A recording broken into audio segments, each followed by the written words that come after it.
안녕하십니까, 북다리TV입니다. 사이토 히토리의 상위 1% 부자의 통찰력 중 내용의 일부를 말씀드리겠습니다. 영어 열등감은 불필요하다. 세상 사람들은 학교에서 여러 가지 수업을 받아서 많은 것을 알고 있습니다. 하지만 의외로 반드시 필요한 것은 모르는 경우가 많습니다. 저는 필요한 것만 알고 있으면 충분하다고 생각합니다. 자신에게 필요하지 않은 것을 알려고 하는 마음이 없습니다. 필요 없는 것은 모른다 하더라도 별로 아무렇지도 않습니다. 그래서 영어에 관해서도 나는 이거 필요 없어 라고 생각했습니다. 하지만 영어 선생님과의 의리도 있으니까 일단 I am boy를 배웠습니다. 그런데 I am boy라는 말을 사용할 상황에 한 번도 처하지 않는 채로 boy가 아니게 되어버렸습니다. I am a boy였던가? 일본인은 대개 중학교와 고등학교에서 6년간 영어를 배웁니다.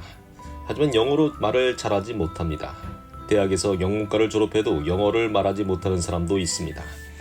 다른 나라 사람들은 모두 영어로 말을 할 수 있지만 일본인은 말하지 못합니다.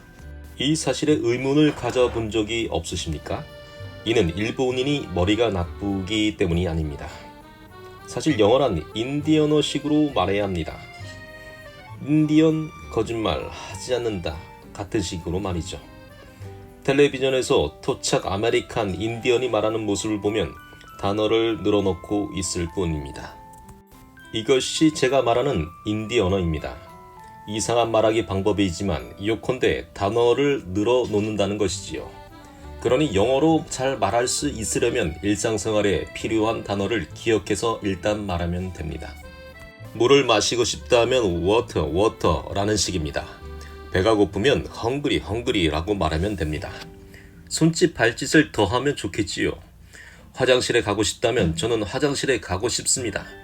화장실은 어디에 있습니까? 라는 문장을 말하는 게 아니라 그냥 화장실이라고 하면 됩니다. 이는 아기가 회화를 익힐 때와 같은 방식입니다. 아기는 아빠나 엄마, 맘마라는 단어부터 시작하지요. 처음에는 기억한 단어를 말하고 그 다음에 문법을 배워서 문장을 말할 수 있게 됩니다.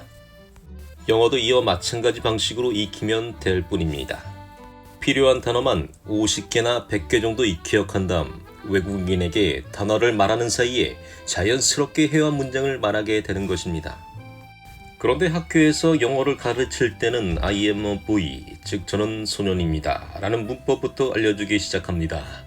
하지만 I am a boy, 그러니까 나는 소년이다 라고 말해봤자 말이죠. 소년은 누가 봐도 소년이니까요. This is a pen도 마찬가지입니다.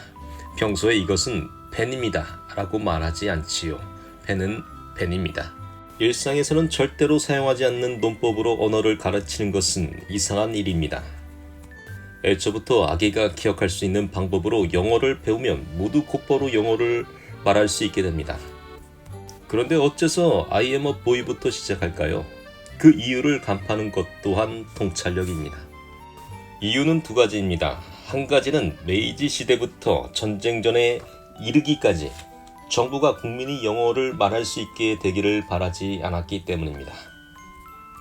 국민이 외국인과 유창하게 영어로 이야기해서 외국의 민주주의 등을 알게 되면 국가에게 불편함을 초래하기 때문이지요. 하지만 한편으로 외국에는 메이지 시대 이후 일본이 발전하기 위해서 따라하고 싶은 훌륭한 문화 기술이 있었습니다. 정부는 그런 문화 기술을 받아들이기 위해서 외국 문헌을 읽고 이해하며 많은 일을 하고 싶었습니다.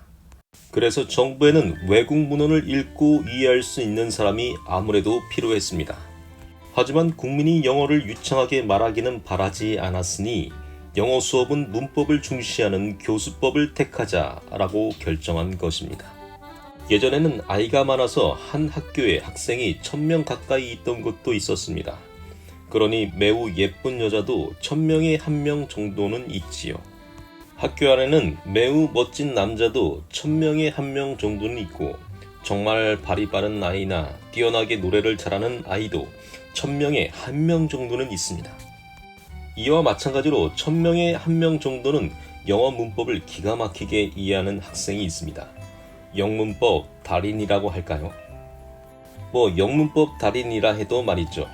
발이 빠르다든가 노래를 잘한다는 수준의 이야기입니다. 즉 사람에게는 각기 저마다의 특기가 있지만 때때로 특기가 영문법 이해하기인 아이가 있다는 뜻입니다. 매우 예쁜 여자는 1000명에 1명이지만 매우 뛰어나게 예쁜 여자는 10,000명에 1명 정도가 됩니다. 이처럼 영문법 달인은 1000명에 1명이더라도 천재 수준을 말하자면 10,000명에 1명입니다. 일본 정부로서는 10,000명에 1명 정도만 영문법 천재가 탄생하면 충분했습니다. 그래서 그런 사람을 시험으로 선발해서 외국에 보내 문헌을 연구하도록 만들었습니다. 그리고 그 사람들에게 너희들은 엘리트다. 앞으로 이 나라를 이끌 지도자다. 라고 말하는 것입니다.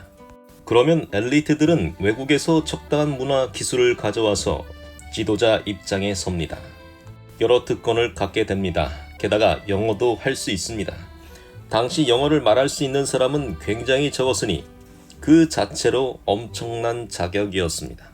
엘리트로서는 이 체제를 무너뜨리고 싶지 않았습니다. 계속 엘리트로서 머물고 싶다. 우리들의 특권을 지켜야 한다는 심리가 작용했습니다. 따라서 문법을 중시하는 교수법을 계속 유지할 수밖에 없었습니다. 계속해서 문법 중심 교수법을 고수하면 영문법을 이해하지 못하는 사람이 생겨납니다. 못하는 사람을 보면 학교 선생님은 뭐야 이런 것도 이해하지 못하나? 라고 말합니다.